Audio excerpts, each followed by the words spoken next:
नहीं आई नहीं पकड़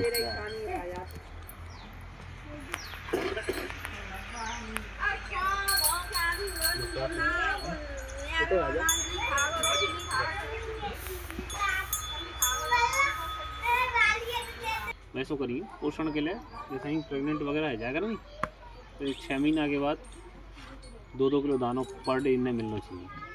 ठीक है, बाद बाकी हरो चारों सूखो चारों जो खिलाते हैं तो खिलाइए, 2-2 किलो दाना जरूर खवाइए टाइम टू टाइम। जे वैसा रूको खवाए देगा ना, ऐसा रान देगा रूको चाहे जैसे खवाए दो रूको दे दो या फिर सानी मानी मिक्स सानी दे दो, सानी ना ना कि बांट पकाए के दो, कच्चो खवा सकते कोई दिक्कत ना है। रही घड़ी